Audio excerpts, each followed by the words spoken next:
आइए चलते हैं तंत्र मंत्र की दुनिया में, करते हैं विशेष चर्चा।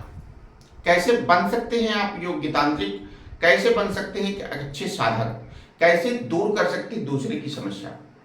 देखिए, जब तक आप किसी भी चीज को करते नहीं है तब तक आपको उन चीजों के विषय में पता नहीं चलता। कई बार हमने ये देखा है कि बहुत सारे लोग बोलते हैं करे अंधविश्वास है, अरे हम इन चीजों के विषय में बिल्कुल जानते ही नहीं हैं, ये सब ढोंग है, ढकोसला है।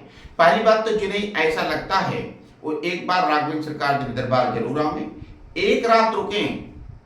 आप बता रहे हैं कि बिना टिकट भागेंगे, आपको जरूरत पड़ेगी हमारी, फिर आप याद करेंगे कि राघवेंद्र सरकार जी आप हमें पहुंचा दो, ठीक है।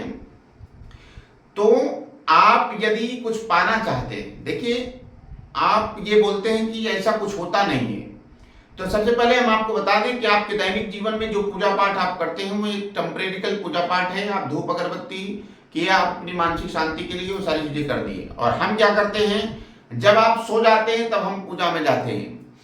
तो जब हम पूजा में जाते हैं तो सारा जग सो जाता है और केवल हम और वह शक्ति जगती है, ठीक है। तो शक्तियों से बात करने का प्रयास आपने कब किया, शक्तियों को देखने का प्रयास आपने कब किया? नहीं किया, इसलिए तो आपको पता नहीं चलता है। इसलिए तो आप बोलते हैं कि ऐसा कुछ होता नहीं है। हर साधकों को चाहिए कि एक एकांत जगह का चयन करें, उजाड़ जगहों का चयन करें, शमशान का चयन करें, शिवालय का चयन करें, भैरव मंदिर का चयन करें, माता महाकाली का चयन करें। जब मंदिर का पट बंद हो जाता है तब हम पूजा करते हैं। इससे लाभ क्या होगा आपको? गुरु जी ने जो मंत्र आपको दिया है उस पर संपूर्ण समर्पण हो जाइए। आपको यह आस्था और विश्वास तो रखना ही होगा कि कुछ हो ही नहीं सकता है, बिल्कुल कुछ होगा नहीं, और हम बिना शक्ति को देखे जाएंगे नहीं। या तो शक्ति रहेगी या तो हम रहेंगे, दोनों में से एक का चयन कर लीजिए। इसको बोलते हैं हठ योग। निश्चित समय पर तब ये तंत्र में बदल जाता है। जैसे मान लीजिए आपने दिया बत्ती की, अगरबत्ती जलाई, धूप बत्ती जलाई, आपने पूजन किया, रोज पूजन करते हैं आप, तो ये लौकिक पूजा पाठ है, आप दैनिक क्रिया आप करते हैं। इन दुनिया से हम थोड़ा अलग हैं। जब आप तंत्र की दुनिया में आते हैं तो आपको ये होता है कि हम एक दीपक ले लें और दीपक को हम 41 दिन तक पीपल के पेड़ के पास जलाएंगे। ये आपका हठ योग है कि जब तक वह शक्ति हमें वचन नहीं देगी तब तक हम दीपक जलाते रहेंगे। तंत्र विधा में बहुत ही मान्यता रखती है। निश्चित समय निश्चित टाइम पर हम अपना पहुंच करके अपना काम करते रहते हैं, दीपक जलाएंगे, उनको भोग देंगे या मंत्र करेंगे।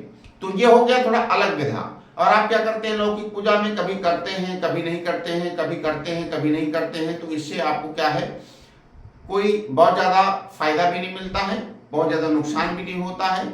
चलो भाई ठीक है, हमारे पास टाइम था, हमने कर लिया। लेकिन तंत्र की दुनिया में ऐसा नहीं है। तंत्र की दुनिया में आपको निश्चित समय पर पूजन करना होगा, निश्चित समय पर देवी देवताओं को भोग देना होगा और निश्चित समय पर हठ के साथ बैठना होगा, ठीक है। हठ के साथ यदि आप बैठेंगे समय समय पर रोज, तो वह शक्ति यह सोचने लगेगी कि आखिर यह साधक चाहता क्या है। चलो आज पूछ ही लेते हैं। तो ये है कि आज से हमारे यहां से नहीं चला है, मत्स्येंद्रनाथ गुरु गोरखनाथ के यहां से चला है कि जब आप हठ योग में बैठेंगे तो आपको साधना प्राप्त ही होगी, आपको साधना में लाभ भी मिलेगा और वह शक्ति आपको वचन भी देगी। ध्यान इतना रहे कि बताएगी नियमानुसार आपको साधना करनी चाहिए। पहली चीज तो साधक आजकल क्या करते हैं, गुरु को कपड़ों की तरह बदलते रहते हैं। और गुरु भी आजकल के ऐसे हैं कि वो शिष्य भी बदलते रहते हैं।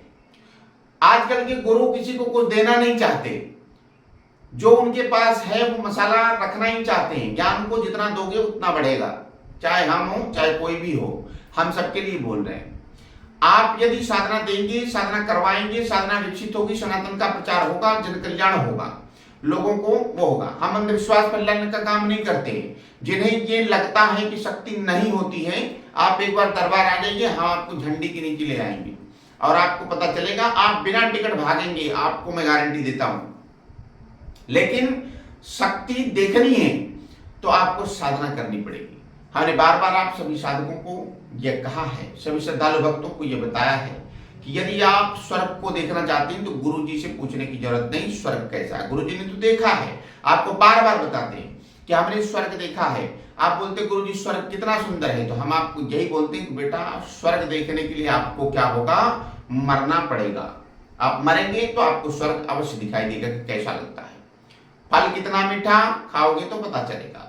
उसी प्रकार से आप साधना में बैठोगे हठ योग के माध्यम से और सिद्धि प्राप्त करोगे, सिद्धि करोगे उस मंत्र की, तो आपको सफलता 100% मिलेगी। इसमें विशेषतः ये ध्यान रखना है कि गुरु और शिष्य की परंपरा का बिल्कुल ध्यान रहे, समर्पण भाव होना चाहिए, विश्वास होना चाहिए। आप जो मंत्र कर रहे हैं उस मंत्र पर पूरी श्रद्धा होनी चाहिए, आस्था होनी चाहिए, इतनी आस्था होनी चाहिए। बार बार आप क्या करते हैं, गुरु दीक्षा लेने के बाद जिस मंत्र को करते हैं 2 दिन आपने किया नहीं कि तीसरे दिन गुरुदेव को फोन लगा दिया। किसी भी गुरु को आप फोन लगाकर पूछने लगते, गुरु जी 2 दिन हो गया कोई अनुभव नहीं हुआ, आपको कभी अनुभव नहीं होगा। आप अपने अनुभव को इस प्रकार हताश ना हो, तंत्र मंत्र की साधना में इस प्रकार से हताश नहीं हुआ करते। अगर एक साधना में सफलता नहीं मिली तो दोबारा करें, तिबारा करें, हठ योग करते रहें, आपको साधना में सफलता 100% मिलेगी। इसमें किसी भी प्रकार का कोई भी संदेह नहीं है। ठीक है, तो गुरु और शिष्य की परंपरा में आस्था और विश्वास लाएं। ऐसे बनेंगे आप योग्य तांत्रिक, ऐसे बनेंगे आप जन कल्याण करने वाले, तो समस्त देश दुनिया भर में आप दिखाई दे रहे हैं, पराशक्ति दिखाई नहीं दे रही, तो दिखाई देने के लिए आपको उसमें डूबना पड़ेगा, उसमें जाना पड़ेगा, समर्पण भाव देना पड़ेगा, कुछ तो होगा। आजकल आपके माता पिता, आपके पुत्र, आपके भाई बहन, आपके सगे संबंधी आपकी बात नहीं सुनते, वो तो पराशक्ति है। पराशक्ति को सुनने सुनाने के लिए तप भोग तो देना पड़ेगा, मनाना पड़ेगा।